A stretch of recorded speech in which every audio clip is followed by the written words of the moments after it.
Il y a déjà plusieurs semaines, la Maison-Blanche avait fixé la date, le 6 juillet. Depuis, Washington n'a montré aucun signal permettant d'imaginer un possible recul. Ainsi, depuis minuit, heure de Washington, les agents des douanes américaines perçoivent des droits sur une vaste gamme de produits chinois, une liste qui couvre plus de 800 catégories, du matériel agricole aux machines industrielles en passant par des dispositifs médicaux ou encore des pièces automobiles et aéronautiques.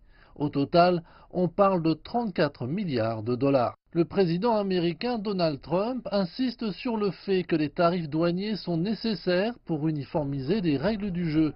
Il précise que l'excédent commercial de la Chine avec les États-Unis, qui s'élevait à 375 milliards de dollars l'année dernière, est insoutenable et injuste pour l'employé américain. Le dirigeant américain accuse également la Chine d'entorse à la propriété intellectuelle américaine et assure que les nouvelles taxes en sont en partie une réponse. Les grandes entreprises et organisations américaines ont exhorté le gouvernement à reconsidérer sa décision.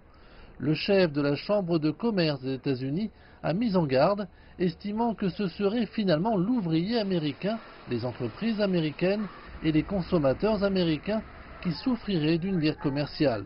Il a déclaré, je cite, « Les tarifs douaniers ne sont que des taxes qui augmentent les prix pour tout le monde ». Fin de citation.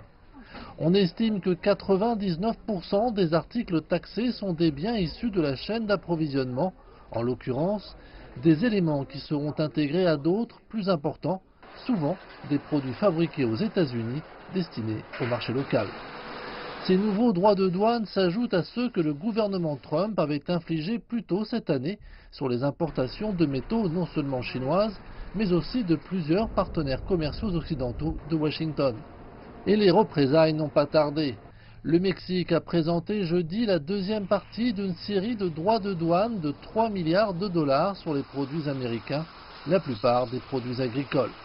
Plus tôt cette semaine, le Canada avait imposé ses propres taxes sur des importations pour un montant de 13 milliards de dollars américains.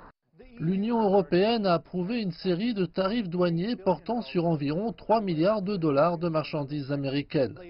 Elle doit entrer en vigueur ce mois-ci.